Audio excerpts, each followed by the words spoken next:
Recently, I explored the history of mercenaries and how they're reflected in Paradox titles, in which I would go on to define mercenaries as individuals fighting for money. If you haven't seen that video yet, a link to it can be found in the top right of your screen now. With that said, how correct is the claim that you need to pay mercenaries? I mean, EU4 is full of fun modifiers, including among else, Mercenary Cost and Mercenary Maintenance. Oh no. So can we get away with just not paying the mercenaries anyway? Before we get into the video, just a quick pit stop to say that a like on it would be appreciated and a subscription would be amazing. We recently crossed 46,000 subs and indeed kept going, which is incredible, so it's only fair to aim for 47k now.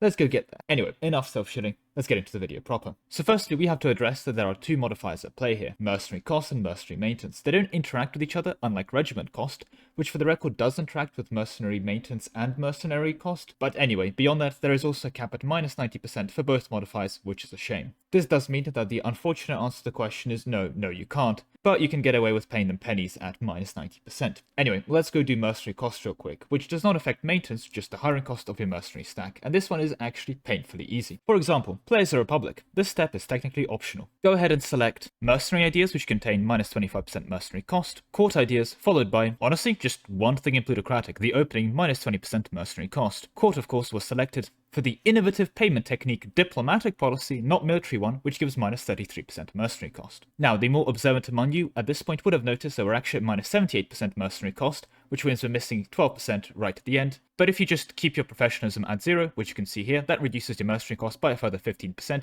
meaning that, there you go, you have minus 93% mercenary cost. Can I just point out that the minus 33% recruitment cost is called Innovative Payment Techniques, which is just an amazing name. Imagine your boss going to you and saying, we have new innovative compensation system. The innovation is you get 33% less money. My god, these innovations are incredible. Anyway, that's it. Any Republics is 3 idea groups away, or Tech 10, because you can save up Tech 10 mil points, get Mil Tech 10, and get the first idea in Plutocratic.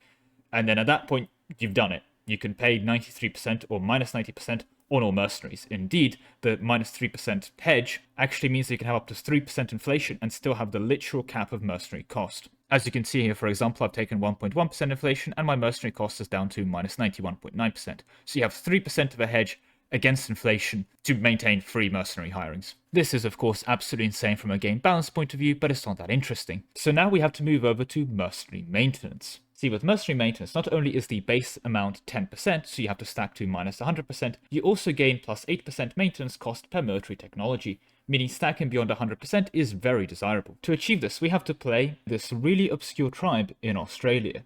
See, in the Leviathan update, Paradox gave them this modifier here, called I'm having you on. No, you don't have to play as an Australian tribe, I just wanted to see how many of you would fall for it. It's a mercenary stacking video, so of course they're going to be playing Switzerland.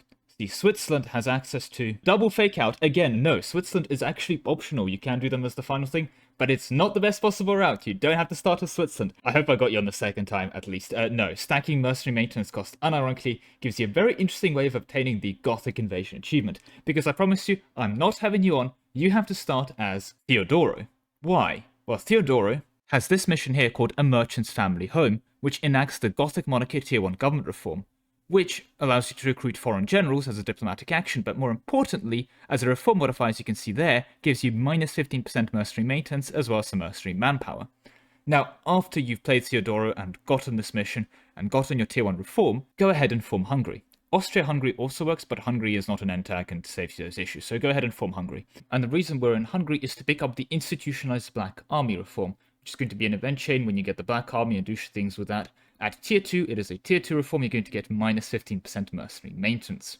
Naturally, you will still want to go ahead and grab the Elite Mercenaries government reform, as tempting as the Cuman Lancers or the Black Army may be. So go ahead and grab Elite Mercenaries, because this gives you access to mercenary militarization, an excellent way of gaining 10% on your mercenaries. However, if you don't and you just keep it right at the bottom, you're going to get minus 10% mercenary maintenance. So yeah, do that. You don't want to increase your mercenary maintenance, would we? Next, go ahead and trade in cloth for minus 15%, as well as become a fierce negotiator on your ruler and just stay a fierce negotiator forever. This is going to involve a lot of birding, but you know, we're making a hypothetical here so we can just say that. And with those two things combined, that's another minus 40% mercenary maintenance consistently, which means that finally you can go ahead and form Germany. Now, you don't need Germany. This is where you can go ahead and form Switzerland or other non-entag nations that have minus 15% mercenary maintenance. There's actually quite a few you could choose from, but I think Germany is a fitting way of completing the Gothic Invasion through Hungary achievement, because, you know, you're playing as the Gothic Invasion, you get to the Hungarian Avars on the way there, and you get your mercenary maintenance reduction stacking as you finally conquer Germany,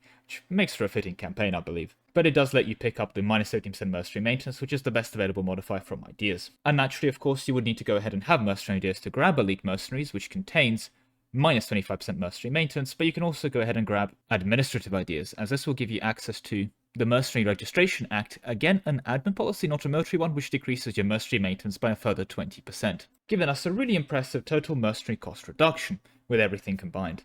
However, with that said, of course, this is going to last too long. Remember, the 3% mercenary maintenance increase per Miltech is going to really eat into that really quickly. One way you can offset this even further, of course, is specific mercenaries tend to have discounts. As an example, the Independent Army just comes with minus 25% mercenary cost, as does the Free Company, letting you stack quite a lot of mercenary cost reductions from that.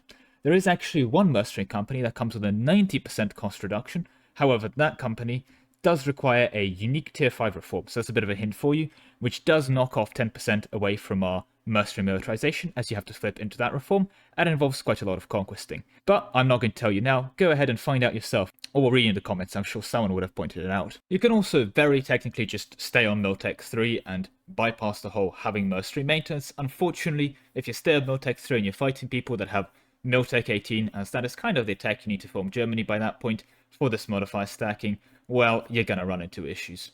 So it's not something I'm going to suggest as a strategy, meaning that unfortunately, while paying mercenaries is optional, you probably should pay them. But with that said, that is going to be all that I have time for today. Thank you very much for watching, with a special thank you to my channel members, especially Ark, Soda, W Haste, Suleiman, Star72, Lord Zendikar, Nick Fassbender, Nanhatan, Nick Cast, The Awesome Rabbit, Best Pro Gaming, Grandmo Flavian, Connor, Andreas Albuk, Deki, Sov, Mobkiller, Anthony35, AC Napper, Glorious Leader, Zerkis, and Mr. Coomshock.